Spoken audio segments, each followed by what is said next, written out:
So a few days ago, a developer behind Breadbox, which is a Steam application, gave me a free access code in order to make a video for it. And this is probably the most unique way of playing Commodore 64 games on modern day computers. So in this setup guide, I'm going to be showing you how to get this, how much it costs, how to load your games using its virtual software, and also my honest reviews on it. So without a doubt, this is going to be a video which a lot of Commodore fans are going to find very impressive. So check this one out.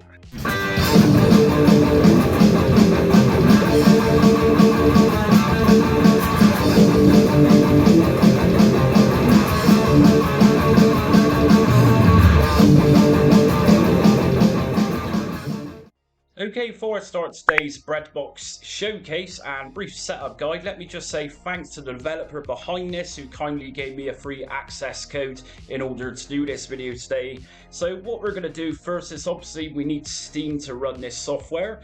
So if you've got Steam installed, it's just a simple case of popping in the name of the application, which is Breadbox, and it costs £12.49, and I'm going to give you my honest review come the end of the video. So just install it, and part of the installation process is going to ask us if we want to install Vice, and of course we need this version of Vice which is tailored to run perfectly with Breadbox. So what we're going to do first is just make sure that your controller you're going to be using is configured within Steam. Some Steam games will require this, such as Breadbox. So simply just go to controllers not supported and view controller settings, and just make sure using Steam input translation is enabled. Very easy stuff.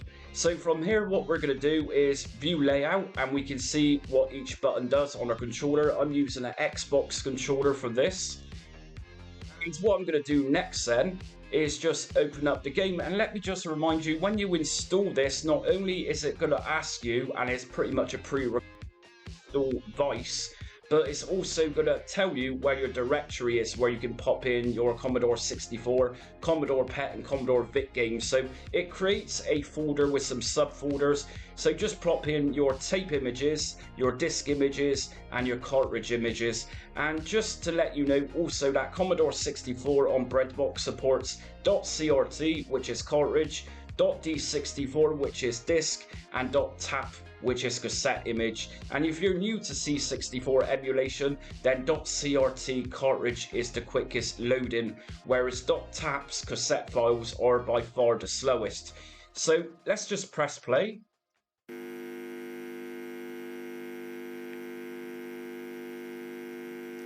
Like it says, click to continue. Now, the first thing you're going to see once you set this up is the selection of the Commodore computers we can use on this. So I'm obviously going to go for Commodore 64.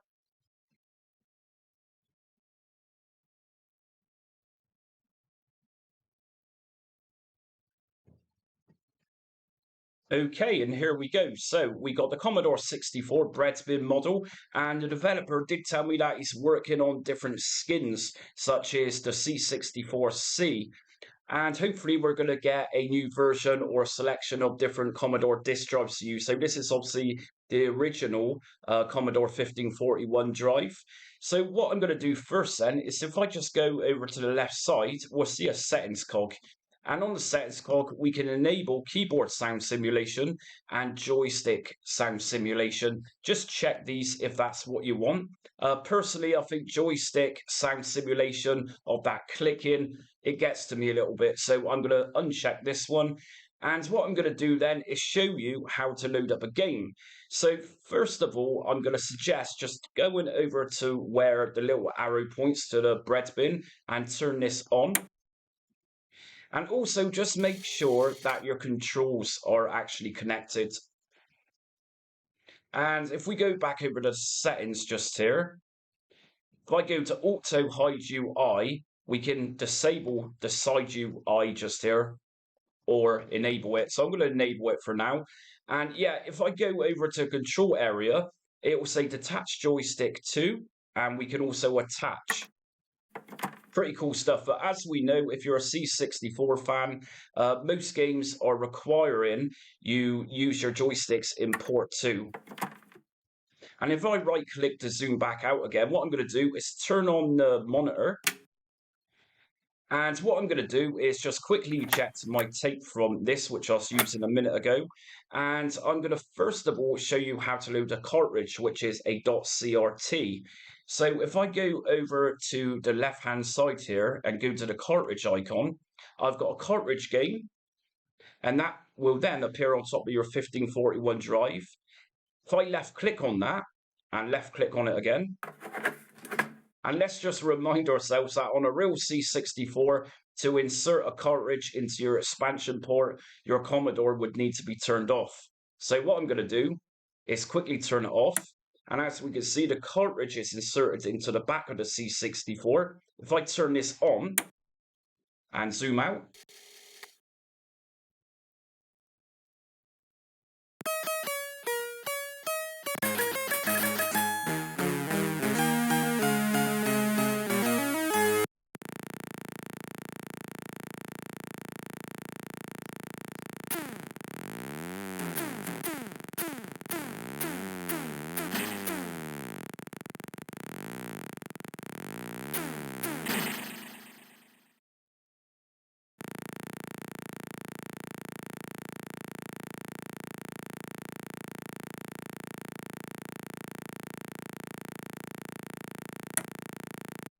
okay, so let's show you how to load a disk image, or a .d64 image as they're known as.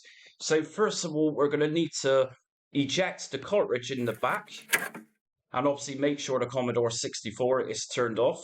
What we're going to do next then is power on the C64 again. So power on, zoom out. And what we're going to do this time is go to the disk icon, which is at the top. And I've got a Mario, or Mario Cement Factory, which is originally a Nintendo Game & Watch game, which has recently been ported to the C64. And I'm going to select this, and as we can see, a disc then comes on top of a pile over here. If I left click on the disc and left click on this, it will then insert. I then need to type in the commands to load the disc. So it's load, quote, asterisk, load, comma, 8, comma, 1, and press enter. And let me just remind you that you can also simulate the sounds of the keys, as you can hear, and the sounds of the joysticks clicking. You can do this by going to the settings cog and keyboard sound simulation, joystick sound simulation.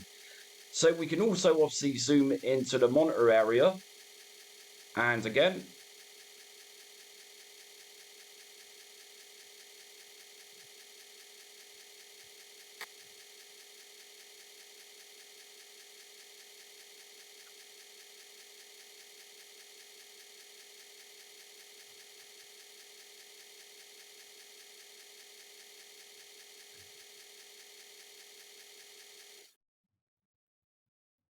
and it sounds like the disc has stopped reading. So what we're going to do is just go back into the monitor. And if I now type in run and press enter, that's then going to load from the disk drive.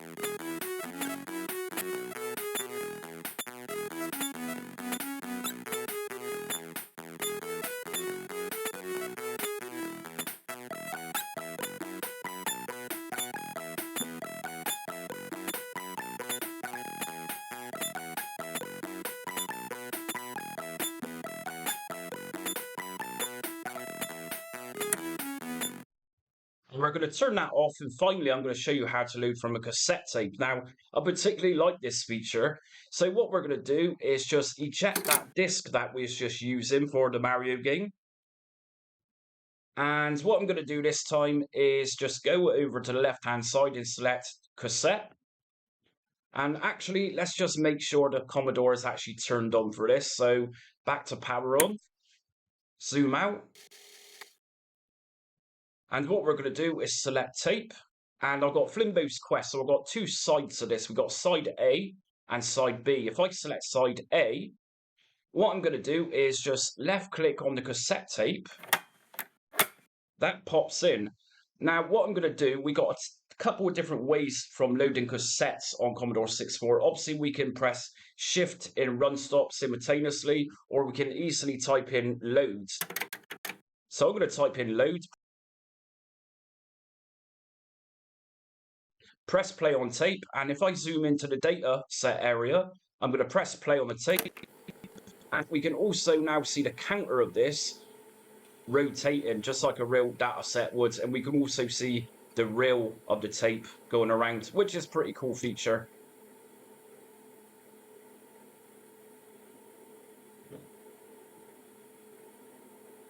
And just like a real C64, searching found Flimbo's Quest.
Okay, so like a lot of Commodore 64 games on cassette would ask, it's telling us to insert side B, rewind and press play. So we got two sides of Flimbo's Quest then, and what I'm going to do is go back to the side UI, select from the cassette tape icon, and I'm going to select side B. As we can see at the bottom here, it will say side B. That's then going to pop side B cassette out. And what I'm going to do is just open up the dataset recorder again, or dataset recorder, and just pop inside B. It tells us to rewind and press play. If we look at the reel on the film, it's already rewound, but let's just do this anyway. So rewind. And I'm also going to reset the counter and press play.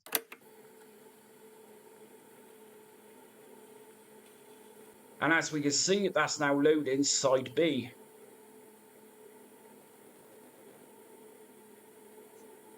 And we are now into our cassette tape game. So what I'm going to do is just turn the sound back up for this.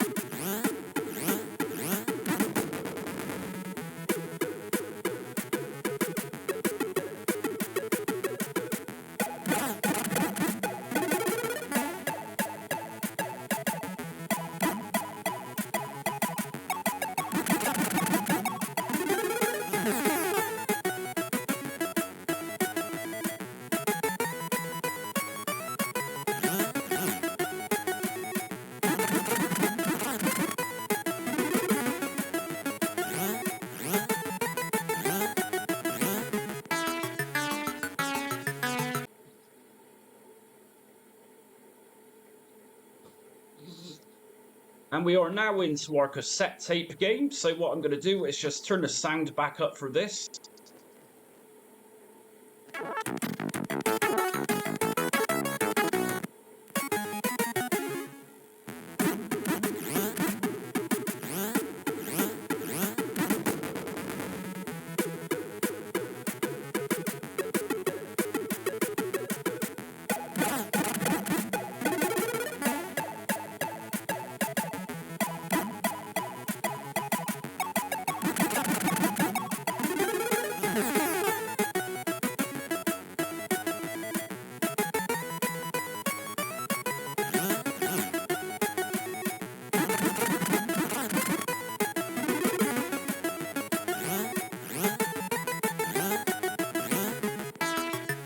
And before I leave the C64 and just show you a little bit of the Commodore 20, instead of individually turning on the disk drive or whatever, if we go over to the UI on the side and press click to power on, it does everything for you. So what I'm going to do then is just exit out of this, and yes. And this time, I'm not going to load any games, but I'm going to just give you a little glimpse into what the PET and the VIC-20 looks like. So let's start with the PET.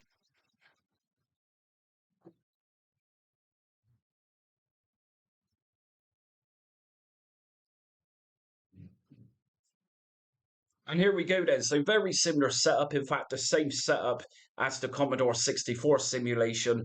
So personally, I've never used a real Commodore PET, but I'm assuming loading up programs would be very similar to the C64. So this great big mammoth on the side here is a dual disk drive, which is almost the same size as the computer itself.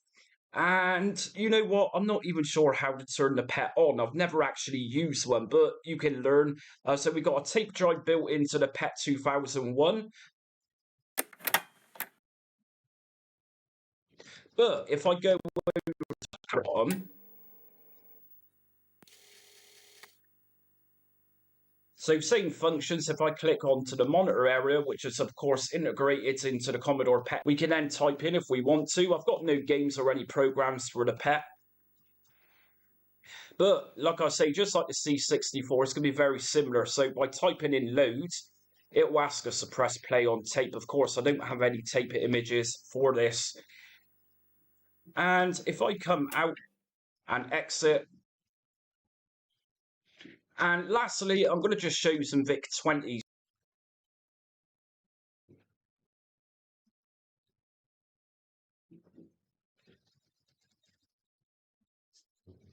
And here's the Commodore VIC-20. So if anyone knows anything about Commodore history, then you'll know that the Commodore VIC-20 was the predecessor of the Commodore 64, which sold really well in its day. So it's going to be the same setup, but again, I've got no games for this, but it would literally be the same as loading up just like the Commodore 64. So we can power this VIC-20 on by the side, just like the bread bin. And also turn the monitor on. And there we go. So same functions as the C64 pretty much. So we can type in load to load from cassette.